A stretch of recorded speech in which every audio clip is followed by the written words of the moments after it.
क्या फिर से जो है चुनौती देने पहुंच गए? लेकिन उल्टा ही जो है उनको तमाचा पड़ गया मुंह पर। दरअसल जो 3 जजों की रिपोर्ट तैयार हुई थी उसको खारिज करने के लिए पहुंच गए। सीजेआई गवाई साहब से सुप्रीम कोर्ट से ये कहने लगे कि महोदय हमें अपना पक्ष रखने का मोहलत नहीं दिया गया। जो 3 जजों की रिपोर्ट तैयार हुई वो दरअसल निष्पक्ष नहीं है, वो कामयाब नहीं है, उसमें जो है फ्रॉड है, उसमें दरअसल मिली भगत है, एक तरफा इंसाफ है। वाह रे जस्टिस वर्मा साहब, कमाल ही कर दिया आपने, हद ही कर दिया महोदय। अगर इतने आप इंसाफ थे, अगर इतने आप अक्लमंद है, इतने देश के लेकर फिक्र है, आपको न्याय व्यवस्था चलाने की फिक्र है, आप सच कबूल कर देते कि मामला था क्या, कैसे बंगले में आपके 500 की नोटों की गड्डी चली, वो पैसा किसका था, सीसीटीवी फुटेज कहाँ था, आपका परिवार कहाँ था, आप कहाँ थे।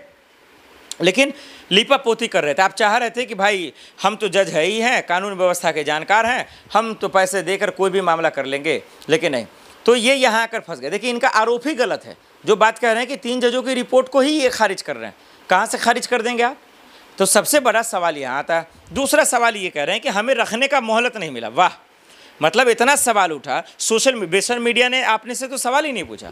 अगर हम जैसे पत्रकार आपको मिल दे तो आपकी हवा निकल जाएगी जज महोदय साहब। आज सबसे पहला सवाल ये होगा कि सबसे पहला सवाल कि जब इलेक्ट्रॉनिक सबूत है आपके पास, फॉरेंसिक सबूत है आपके पास, सीसीटीवी फुटेज है आपके पास, ऑडियो रिकॉर्ड है, वीडियो रिकॉर्ड है, चश्मदीद गवाह भी है आपके पास, इसके बावजूद अगर सच सामने नहीं आता है, इससे बड़ा अफसोस और दुख की बात क्या हो सकती है? जस्टिस यशवंत वर्मा पर एफआईआर क्यों ना किया जाए, उनको पद से क्यों ना हटाया जाए? सबसे सीधा सवाल जस्टिस वर्मा से ये होता, पद क्यों ना छोड़ेंगे आप? अगर आप निष्पक्ष हैं, अगर आप ईमानदार हैं, तब तो और अच्छे से दें आप। दूध का दूध पानी का पानी हो जाएगा कि कौन दरअसल भ्रष्टाचारी है और कौन स्कैम कर ये मामला लाया। तो जस्टिस वर्मा का जो सवाल है, उनके बंगले पर जो पैसे जले वो कहीं ना कहीं पाया गया। 3 जजों की जो रिपोर्ट तैयार हुई वो ये पाया गया कि वो दोषी हैं, फिर उनको पद से हटा देना चाहिए। लेकिन अब ये मामला सुप्रीम कोर्ट में दरअसल इसलिए गया, दर्शकों वो चले इसलिए गए, इनको लगा कि भाई वहाँ रोएंगे गिड़गिड़ाएंगे हम बच जाएंगे। लेकिन पार्लियामेंट सेशन शुरू होने वाला है, सिर्फ 24 घंटे बचे हैं, महाभियोग आने वाला है। राष्ट्रपति और दरअसल प्रधानमंत्री और विपक्ष की सहमति मिल गई है। कैबिनेट के मंत्री, सरकार के मंत्री, मोदी के मंत्री ने साफ शब्दों में रिजिजू जी ने कहा हम विपक्षी दलों से बातचीत कर रहे हैं, सब लोग तैयार हैं। यानी कि जस्टिस यशवंत वर्मा को जेल में डालने के लिए, उनको जेल में भेजने के लिए हर लोग तैयार हैं, सब लोग तैयार हैं। उनको जेल में जाना ही पड़ेगा और उनको कोई माही का लाल बचा नहीं सकता।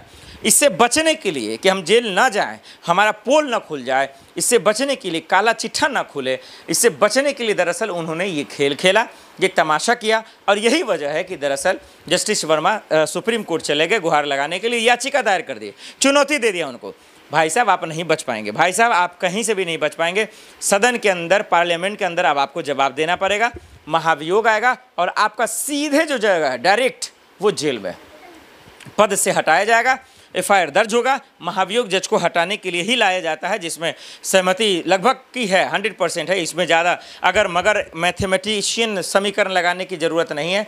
मैथमेटिकली तौर पर भी, फिजिकली तौर पर भी, सबूत के तौर पर भी, कानूनी रूप से भी जस्टिस यशवंत वर्मा का जगह जेल में है, कोई इनको बचा नहीं सकता। सिर्फ एक बात बचाया जा सकता है, इनका सच, चुप्पी, जो चुप हैं वो बोल दें। अब जो बातें वो बोल रहे हैं उसको तो यही लग रहा है कि ये दोषी हैं, जो 3 जजों की रिपोर्ट तैयार हुई उससे भी लग रहा है कि ये दोषी हैं, जो चश्मदीद गवाह है उससे भी लग रहा है ये दोषी हैं, दमकल के अधिकारी, दिल्ली पुलिस कमिश्नर, तमाम लोगों का फ़ोन ये बताता है कि जस्टिस यशवंत वर्मा के बंगले पर जो पैसा चला वो उनका है।